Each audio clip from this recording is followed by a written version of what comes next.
Welcome to the Law of One, Conscious Channeling of LL Research. Sisters and brothers, you are so welcome to our meditation meeting. I am Hatonn, and we greet you, my friends, in the love and the light of our infinite Creator. We are most honored to be able to join each of you this evening. The request has been made that the topic concern the acceleration, the accentuation of the positive path in the seeker's life as the result of the recognition of the bipolarities, the positive and the negative. Each within your illusion is undertaking this very process. The nature and efficiency of the process is a function of the conscious recognition of this process. One can move upon this positive path in an unconscious sense, yet the movement is only possible up to a certain point. This point, however, may we reassure you, is quite sufficient for one to be, shall we say, graduated to the fourth density of understanding. Yet one may enhance this journey and enhance the harvestability, shall we say. Therefore, by becoming more consciously aware of the working of this process of accentuating positive perceptions and attitudes, and the falling away of the more dark and dimly lit or negative choices. Within your illusion are provided an infinite number of means by which you may continue this.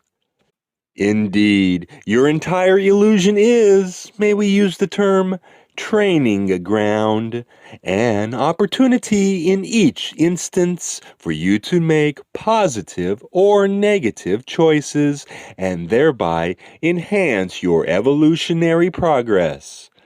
Whether the choices are conscious or unconscious, there will be progress in direct proportion to the purity of the choices.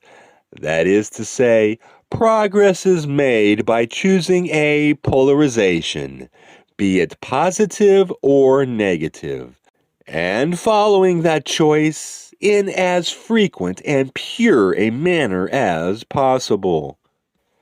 Each entity moves through the daily round of activities. Each entity has basic attitudes or points of viewing these experiences, which color each experience in a repeating fashion as each experience symbolizes the perceptions and the emotional colorization that follows each perception, so that each experience is colored in a unique fashion by each seeker. The point of viewing the experience determines whether it is seen in this or that fashion, whether it is basically positive or basically negative in the entity's perception. Each experience, in truth, contains the one creator in full, balanced, and perfect. This creator may be seen in a positive or a negative fashion. These positive and negative perceptions may then be further distorted into any number and variety of forms. Whether the form is one that works upon the mental level, the emotional level, the physical level, or the spiritual level, or any combination of these levels is a function of how the seeker perceives the experience. To give an example, an entity may wish to further the support of the family by enhancing the amount of money, as you call it, that is available for use. This desire to provide sustenance to the loved ones is a basic lesson of love, for the entity who has taken the responsibility of supporting in a material sense those that are close and loved is one who then is sharing a form of love. The desire, then, to be of service to others forms the foundation for action for this entity. This entity, then, as it attempts to improve its market position with, as you call it, the job or the occupation, fuels the desire by a desire that is, at its base, that of serving others.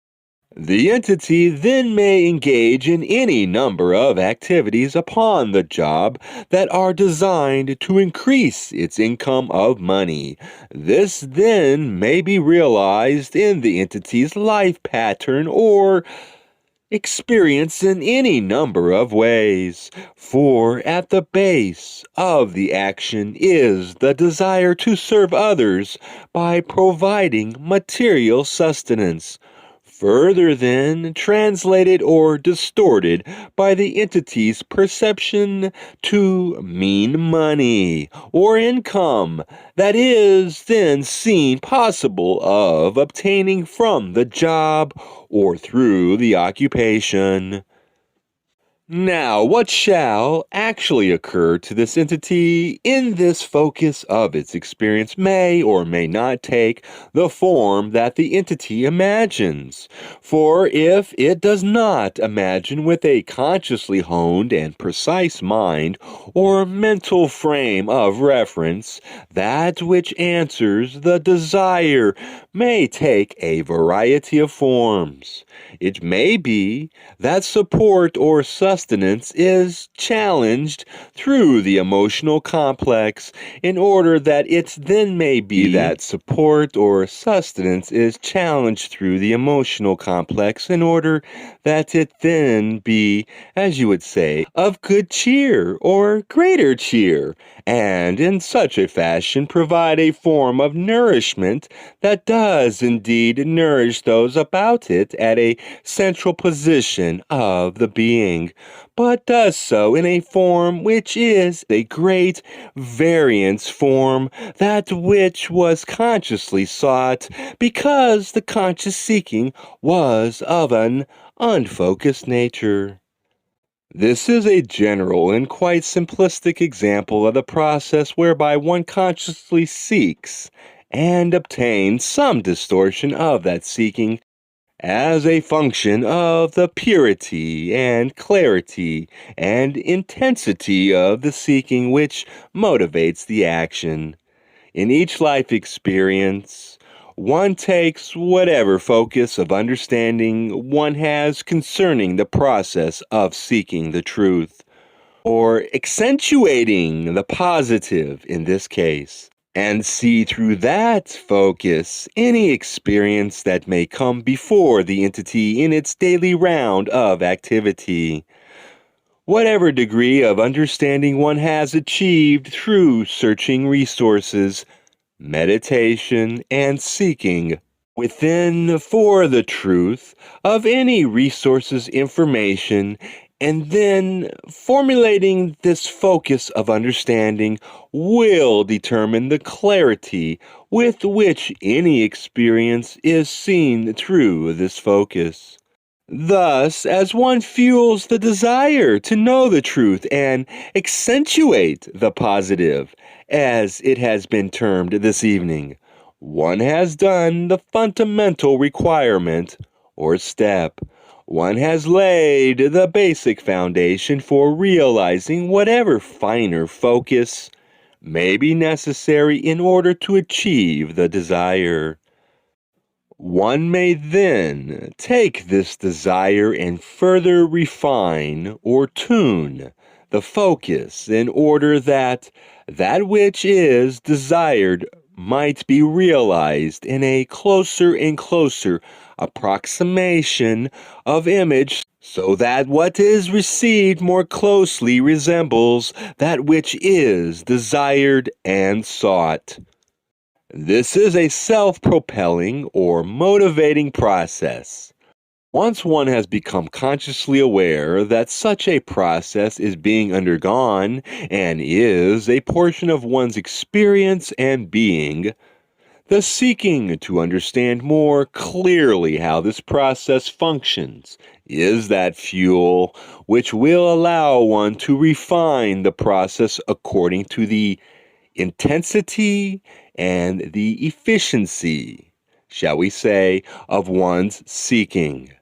Whatever resources are sought and utilized is then taken in a distilled form by the conscious seeker into the meditation, in order that the truer portions of the information may, shall we say, percolate or resonate through the mind down into the roots of mind where the truth of all being resides, and attract to it some portion of truth that resonates in a frequency with the information so sought, and rises then through the unconscious mind, through the intuition, and in various symbolic forms becomes available to the conscious mind, in order that the conscious mind might be informed of that which it has requested. As the conscious mind seeks in a more and more efficient manner, fueled by the continuing great desire to know the truth, the information gotten by this search then, through meditation, is passed through deeper levels of the unconscious mind and attracts that which resonates in frequency with it, further accelerating the conscious recognition of the process of evolution that is being experienced in the day-to-day activities of the more and more conscious seeker of truth. Thereby is the focus through which the seeker views each experience explained, and explained upon each level of understanding through the emotional colorization, the mental analysis, the physical symbolic experience, and the spiritual basis for each other perception.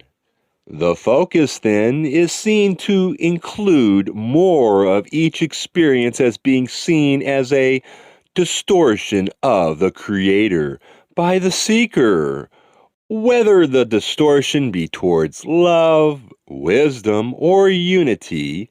Those three portions that are available to all seekers in each experience. To sum this lengthy discourse, and one which we hope has not been overly complex, we may use an analogy further utilizing the concepts of the school with the grades that represents the levels of understanding or densities of experience. In your third density illusion, each experience is a question. Each experience is the same question. There is only one question on this test which you call life. It is reflected in each experience. The question is, do you see love in this experience? In some degree, the seeker will see love in each experience. In some degree, the seeker will not.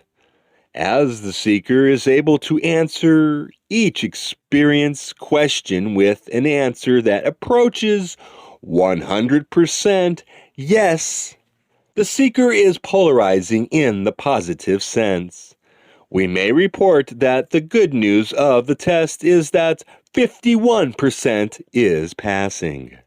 When the seeker is able to answer each answer to a level of 51% of experiencing and seeing love, the seeker is then of a polarized enough nature to move into the fourth density grade in the octave of creation that you now experience.